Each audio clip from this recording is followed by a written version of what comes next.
1 Corinthians 2 is divided into two sections. 1 Corinthians 2, 1 through 8. Christ crucified and Spirit-given power.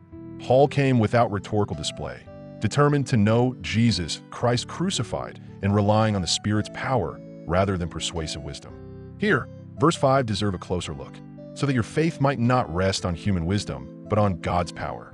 Verses 9 through 16. The Spirit reveals God's mind. Spirit-taught believers discern God's gifts and spiritual truths because they possess the mind of Christ rather than the spirit of the world. A standout thought appears in verse 12. What we have received is not the spirit of the world, but the Spirit who is from God, so that we may understand what God has freely given us. We are about to read through 1 Corinthians chapter 2 from the beginning. And so it was with me, brothers and sisters. When I came to you, I did not come with eloquence or human wisdom as I proclaimed to you the testimony about God. For I resolved to know nothing while I was with you except Jesus Christ and Him crucified. I came to you in weakness with great fear and trembling. My message and my preaching were not with wise and persuasive words, but with a demonstration of the Spirit's power, so that your faith might not rest on human wisdom, but on God's power. We do, however, speak a message of wisdom among the mature, but not the wisdom of this age or of the rulers of this age, who are coming to nothing.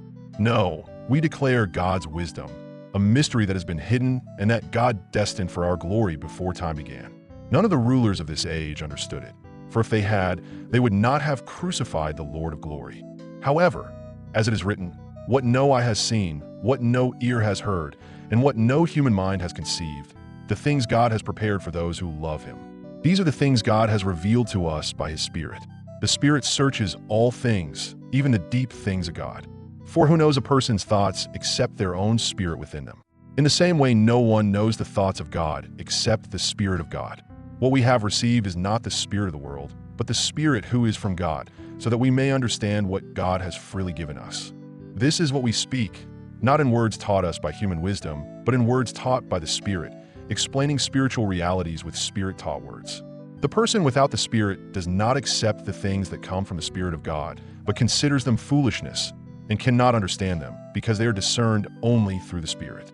The person with the Spirit makes judgments about all things, but such a person is not subject to merely human judgments. For who has known the mind of the Lord so as to instruct him? But we have the mind of Christ.